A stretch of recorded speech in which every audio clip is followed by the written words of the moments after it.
Hello, my name is Orest.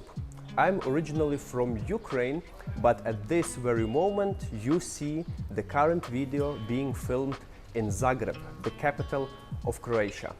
Actually, I am on the way back, driving to my home city Lviv in Ukraine after a couple of important meetings in the surrounding countries to establish cooperation between Ukraine and our neighbors who really support Ukraine in this war.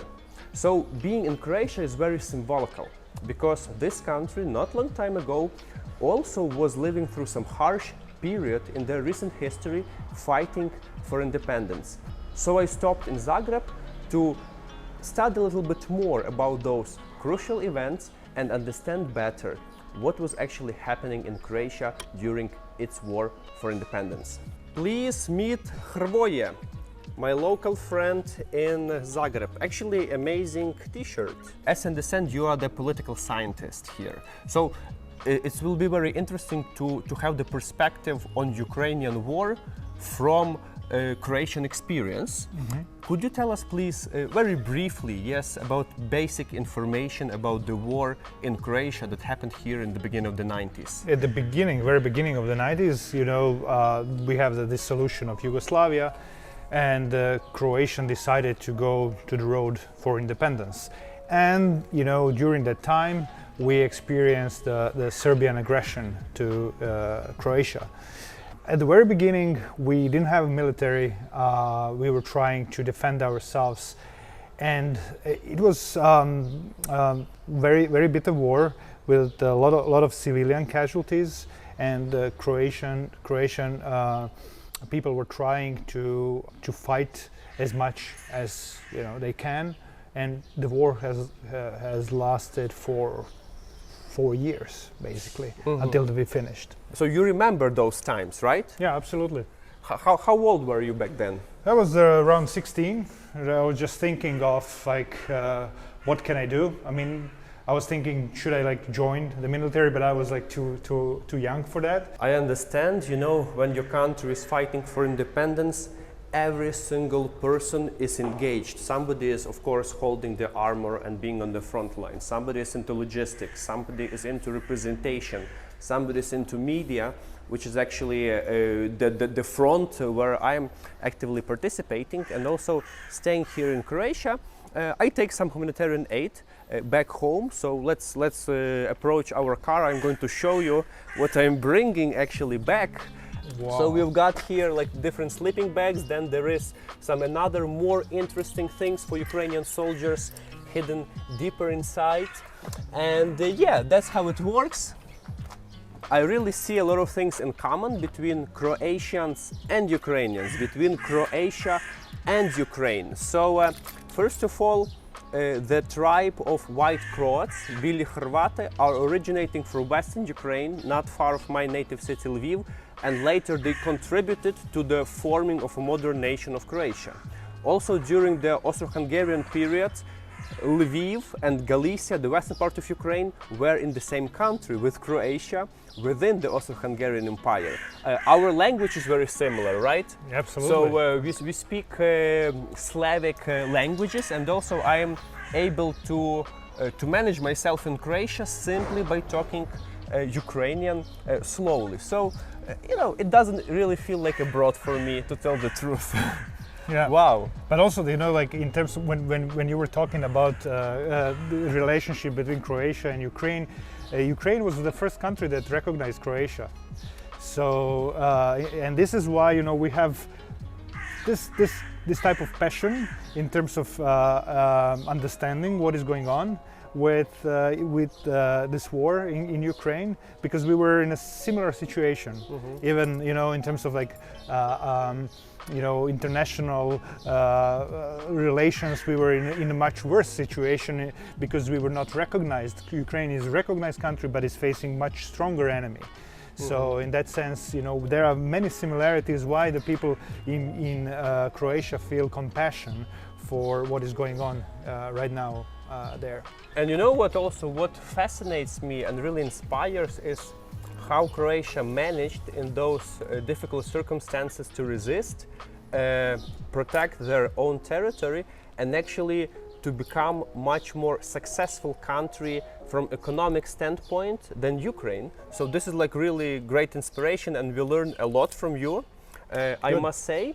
So knowing that, let's sit in the car and drive around Zagreb a little bit to see how the city looks like already more than 25 years since the end of the war, and do some other things along the way. Let's have a ride. So these are the regular residential areas of Zagreb, guys, as you can see. Looking nice, looking tidy. Oh, there's some brand new tower. That was built during the modern era, right, of Croatia? Yeah. Okay, so how many people live in Zagreb? It's roughly like up to 1 million? Or? Up to 1 million. I mean, you know, in the Zagreb metropolitan area, it's like up to 1 million. It's in the city, it's about 700,000. Okay, so that's like roughly the same as my city Lviv. Like the official population of Lviv, Lvov, in Croatian is 860,000, and you know, with the surrounding stuff, metropolitan is around 1 million. And I've been here before. Like my first visit to Zagreb happened in 2010, and I found many similarities because there is this medieval part, you know, with the small streets, cobblestone, it's upper pavement, upper town. Then there is a Hungarian part, and I think we'll be able to see it today if Horia will drive us there, definitely. And then there is this like the Soviet part, yes, this like that we are doing right now. These are like the Yugoslav structure. This area now we are entering the older part of the city, and so-called, you know, I mean not so cold, but you know, you see like the Austro-Hungarian style of the buildings. Oh yeah, absolutely. Yeah. It's like the lower town, yes, as I understand. Yeah.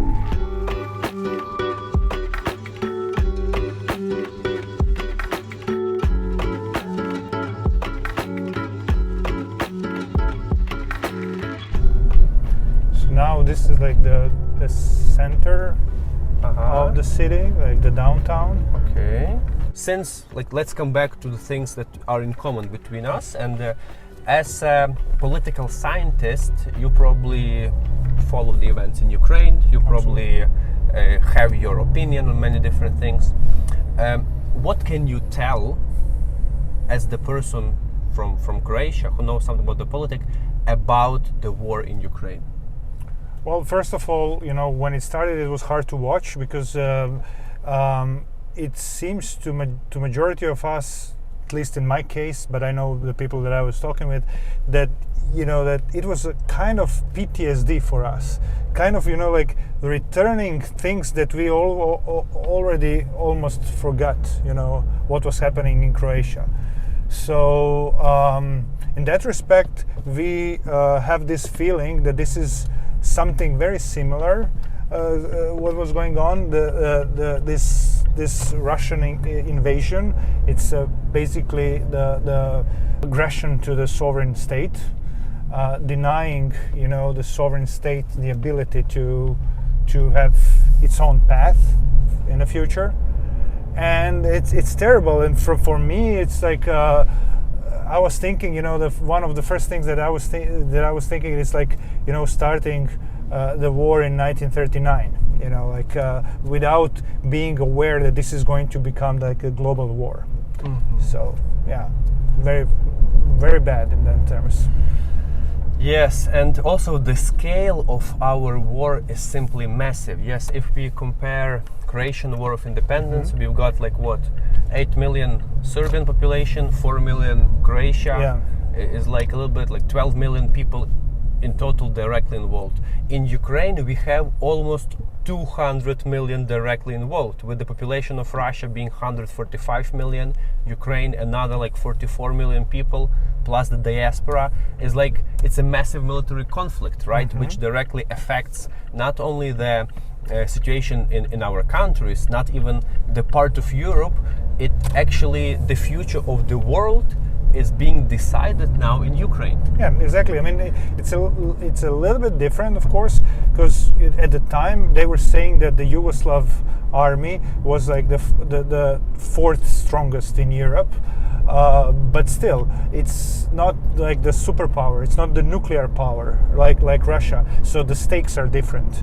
and the scales of operations, the territory, it's much larger, and in that terms the situation it's different. But then on the level of people experience suffering and all this destruction of cities, obliteration of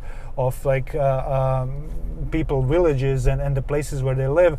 This is something that was very shocking for us. And as I said, from the majority of people that I was talking with, it's something like the PTSD for us. You know, I know that people were telling me that many people couldn't sleep when this was starting in Ukraine. That for days we were like all into like consuming news and what is going on there. Yeah, that's really hard to bear, to process. I'm usually sleeping very well, but when the war in Ukraine started, I had to start taking pills. And then I've seen personally the level of destruction. I visited the northern liberated areas of Ukraine. I'm talking about Bucha, Borodyanka. It's just massive destruction, guys. I have videos about that. Feel free to watch. And coming back to Croatian war, can you go more specific? Like what happened? Like maybe, you know, I know there was the place in Vukovar was shelled badly. There were like some, also there were some people of, who had to be displaced. Yeah, can you talk about this? Yeah, actually, you know, at the very beginning, it started like a bitter war. From the very beginning, we had Vukovar was the symbol of Croatian resistance, and many people today actually talk about Mariupol as a sort of, you know, similar situation being like in Vukovar. Because Vukovar was surrounded by Serbian and Yugoslav forces for 90 days, for 3 months. And at the end, there were not so many people who were like the soldiers who were able to escape. And after Vukovar fell under the Serbian control, it was, the many Croatian soldiers ended up imprisoned in camps in Serbia. So that was the number of civilians killed, the number of captured soldiers killed. We have the place where we recognize what was going on. It's like it was like more than 200 soldiers killed after they were captured in Vukovar. Yeah, actually, guys, one of my best international friends that I met on let's say over 10 years ago, he became my pen friend first, was Mario, Croatian guy from Vukovar who escaped the war.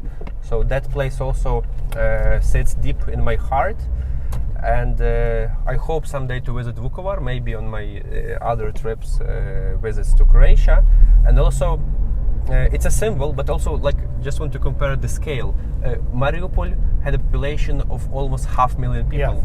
Yeah, that's much different. It's much bigger city, but in terms of like this symbol of resistance, of definitely being, you know, surrounded and trying to survive, that's something that we, you know. You understand. Yeah, you understand. Yeah. Now we are going to the military shop. I think I'll be able to get some useful stuff for Ukraine because everything is out of stock in our country. So whenever somebody is traveling abroad, they try to resupply. One of the shops. Atom. Yeah. Wow. So my main goal here in this shop is to get gloves, the tactical fingerless gloves, but it appears to be that they are out of stock. So what happened with the gloves? They sold out. Okay, hvala, good luck. Bye. Slava Ukraini. Slava Ukraini. Bye. All right, we probably should look more precise in different places. It's not so easy to get.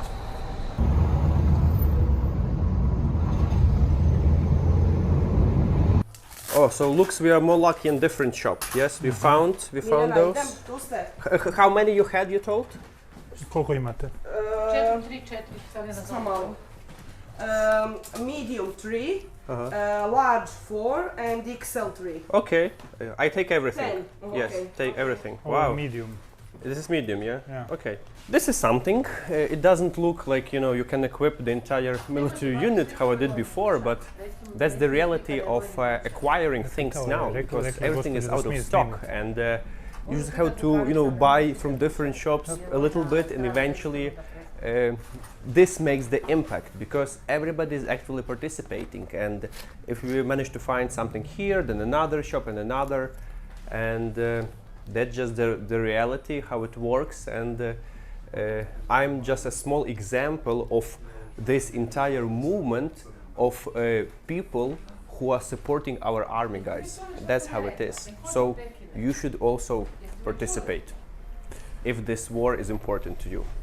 Our friend, seeing me buying all this stuff, decided also to contribute with a few hundred of matches extra. Thanks. And that's actually how the thing works, you know? So people from all around the world are continuing to support Ukraine because they understand that this is war not only about Ukraine itself, but we are at the gate of the entire civilized world, right? Absolutely. So guys, you simply cannot stay away, and this is just one of the examples where your possible donation could go. So please keep it in mind, choose some project, somebody who is resonating to you, and continue supporting our large case, because this is what really matters. Great job!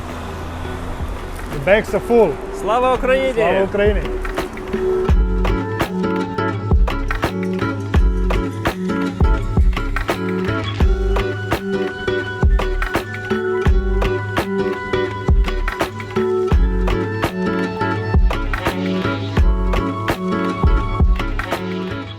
Okay, so we just came to another shop, like the last one in Zagreb, and look what we are doing. Taking all the gloves, they are also delivering from different shops. One by one, little by little, pieces by pieces, we are equipping the Ukrainian army, guys.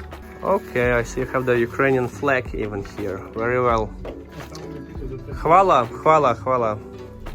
So now the Croatia looks like a modern country with a good economy. You entered the European Union, you know, it's things looks great. I was at the Adriatic coast participating in the conferences down there. It felt like this great Mediterranean dream. So what helped you to recover from the war? Also, how did you liberate your territories? Because I understand lion's share of your Croatian integrity was also occupied, yes, by the Yugoslav forces. How did this happen, and then how did you proceed to continue building a successful nation? So, as I said, like the worst year was probably 1991, where we had like Vukovar and other places that were shelled, and there were many people killed or displaced at the time. And then we have this so-called, you know, the situation where we were trying to have some sort of, you know, peace agreements, but you know, almost every year the fighting was continuing. At the end, Croatian army was getting stronger, and in during 1995 we had this huge, actually two operations. The huge one was the Operation Storm, in which Croatia liberated the almost one third of the territory. The last part. So I just want to be clear. So there was in 1991. It was the initial invasion of the Yugoslav forces. Yeah. They occupied almost one third of Croatian territory along the Bosnian border. Usually, yes. And at the east, in the close east, to the Serbia, Slavonia is Vukovar, yeah. And for a couple of years, Croatia didn't control these territories. Yes, it's correct. It's correct. Ooh, So yeah, we were not. It's similar like this area, eastern part of Ukraine. We were not able to control these areas for 4 years at least. And during the 1995, we had this big operation. During these years, Croatian army was getting stronger, and we made some, step-by-step liberations. Like the first big one was during 1993, close to the Zadar area in Dalmatia. The next one was during the 1994. That was a preparation, to circle the enemy, in the down, also the Dalmatia, Bosnia, and so on. And then at the end, when we liberated Croatia in 1995, the eastern part of Slavonia left under the Serbian control. But it was a sort of agreement that we can do that, by peace. Mm-hmm. So the agreement that we can reintegrate our territory in next few years. So at the end, at 1998, we finished this reintegration. Oh wow! So it took 7 years. 7 years. 7 long years, guys, yeah. And so almost 5 years of war, and then a few years of reintegration. Who knows how will be the outcome in Ukraine? Definitely after initial invasion, that there are many territories have been liberated. North of Ukraine, around Kiev, is done. At this moment when we are recording this video, areas around Kharkiv are being pushed back by the Ukrainian forces as well. There is still fierce fighting happening in Donbas, and at this moment the entire southeastern section of Ukraine is under occupation. Then Donbas is under occupation for already 8 years, and of course Crimea is under occupation. So it's really hard to predict how the things will develop in Ukraine, guys, but such examples like happened in Croatia might give us a few perspectives, yes, and better understanding what could be the ways of this outcome. And your guys' experience is super valuable for us.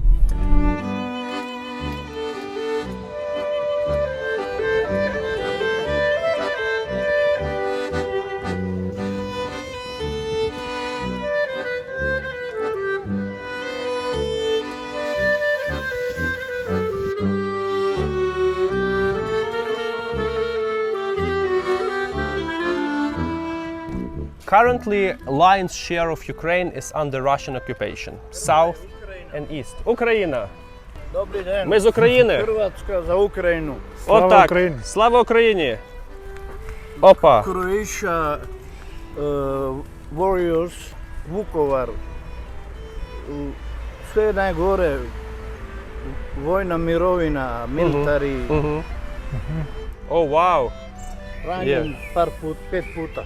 I see. Five times wounded. Oh wow! Recite što je bilo u Vukovaru. What happened in Vukovar? Isto što se sad dešava u Ukrajini. The same what's happening in Ukraine. Cijeli narod su htjeli protjerat. The whole people. Genocid. Genocid i napraviti veliku Srbiju. Oh yeah. Azov, Croatia. Oh, Azov, very good. Hvala. You know what, actually I understood, so he told that Serbians wanted to restore the great Serbia. They wanted to eliminate Croatians as the nation, yes, which was Vukovar, which was the direct act of genocide. And this what we see also in Ukraine. And what's very interesting is that in addition to military force that you used to liberate some areas, there were a case study when you had also diplomatic way of liberation. Oh yeah. Can you tell what was the area and how it developed actually? After the military operations in 1995, when we finished with the military operations, we decided not to push into more war, more casualties with the eastern part of Croatia, which was Vukovar. There would be this is the border area with Serbia, and it would be much more casualties.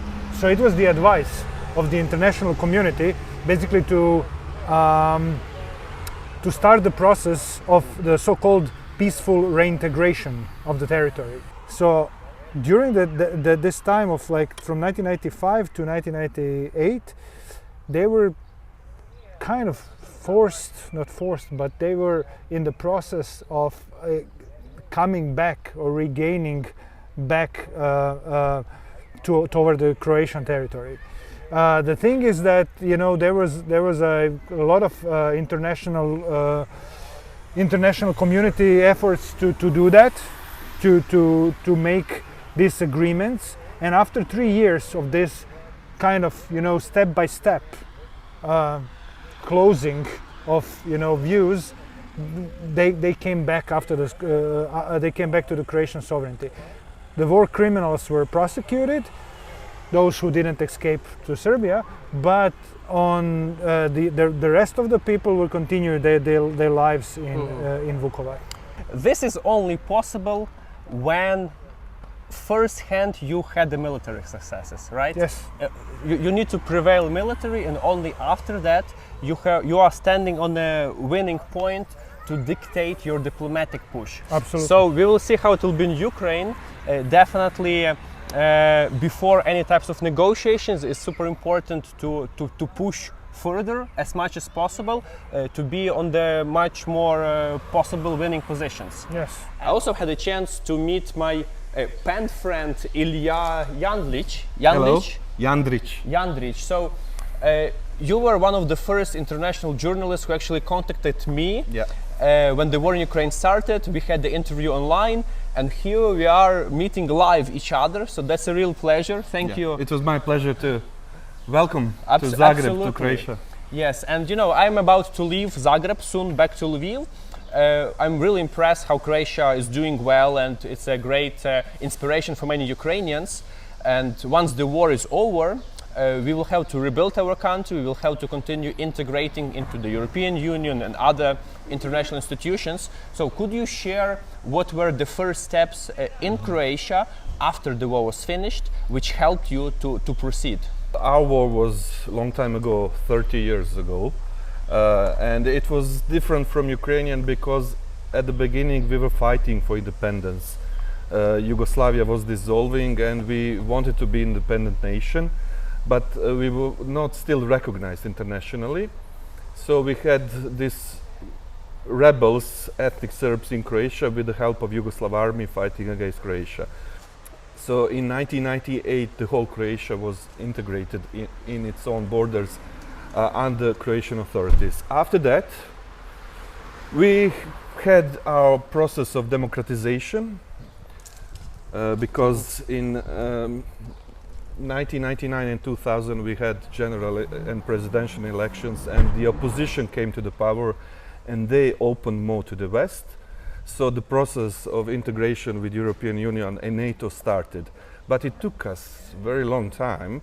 We became a NATO member only in 2009, I think, and full European member only 2013. So that was almost 18 years after the war, we became EU member. It took us a while to fulfill all European standards concerning law, concerning human rights, of course economically as well. But now I can say that we are full NATO and EU member, and we very much understand Ukraine because of the experience of war that we had in the 90s. Okay, so we'll try to use this roadmap. Of course, nobody knows how we'll develop things in Ukraine, but even the fact that after the military successes, you also use your democratic tools to continue and restore the full integration is a great example. And I have another question. You told me you were born in Sarajevo, and Yes. you actually had to flee with your family when the siege of Sarajevo started, which in many cases is people compare this with the Mariupol siege. Thousands of people left, and I understand how hard it would be for them to come back. I also understand that many Croats or other people who left their homelands didn't come back. Yeah, so you built your new life in Zagreb. Can you share your experience of starting from scratch in a new country? Something for other would maybe approach as well? Well, it was really unexpected for me. I was 16 when the war in Sarajevo started, and I came as a refugee to Zagreb with my mother and sister, and we thought it would be just for a week. It was Easter. We thought we came to see our family here for the Easter and that we will return back to Bosnia and Sarajevo. But 30 years later I'm still in Zagreb. How come? because the war in Bosnia and Sarajevo lasted very long, lasted 3 more years after I came to Zagreb, and then integration of the part of Sarajevo in which I lived lasted till 2001. So that was already 9 years after I came to Zagreb. At that moment I already established new life here. I finished my high school, my faculty, I got the job. So after 9 years, I also, as a Croat from Bosnia, I got Croatian documents, citizenship. So after 9 years, I left when I was 16, and when our flat was back, I was 25, I had a new life. And for me, at that point, returning back to Sarajevo would be like living again the experience of being a refugee, starting one more time everything from the beginning. I didn't see the point in doing that just because somewhere I had a flat. Well, that's life, that's the story, guys, and obviously everybody has different circumstances. What I can do at this point is to wish good luck to everybody.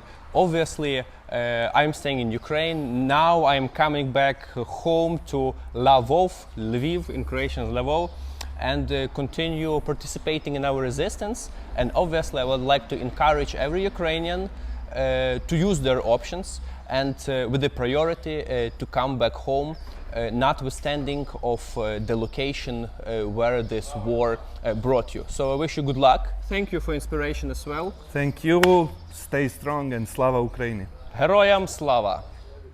It's amazing to see how everybody is helping in Croatia. They are aware of situation, and once people knew that I am passing by from Zagreb, they told, okay, let's arrange something, we can bring you some stuff. And what's one of the most important things is the medical supplies. So in Lviv we are creating the medical first aid kits that are sent to the front line, and people here in Zagreb are delivering more stuff.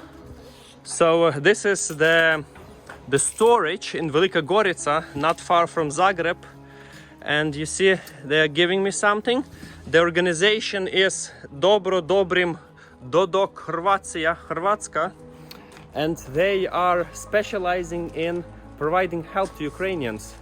And we are fitting everything inside. Oh yeah, now my car will be very full. So there is some other things that I'm bringing, even private, to my friend that he asked me to buy, then some other more light humanitarian aid, but of course medicine is the most important. And this is just another proof how the world is with Ukraine. And yeah, so that's basically what we are doing. It's tremendous to see the support, and of course I feel the obligation that to bring it back to Ukraine. That's, guys, how the thing works nowadays. So stay with us, please.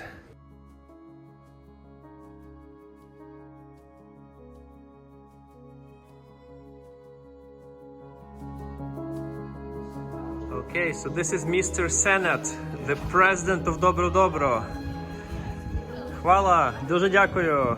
Вам дякую. Слава Україні! Героям слава! Hvala Hrvatska. Horoje, can you explain a little bit about Dobro Dobrim? What is the organization, what you are doing in general? So, yes. So this is a humanitarian organization, the biggest one in Croatia, that are helping sending humanitarian aid to Ukraine.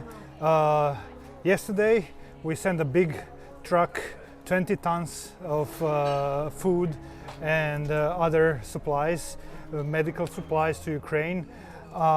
This goes to different regions. Yesterday's truck left for Krivi Rih and from Sumi. We are preparing the next donation as well. It's going to be the huge one as well for the kids, for the orphans in the Cherkasy Oblast. Why are you doing this? Why are you helping Ukraine? Because we need to help the people who are in a terrible humanitarian situation. and this is something that is normal. Like when we had the situation in war, the other people were helping us and our refugees.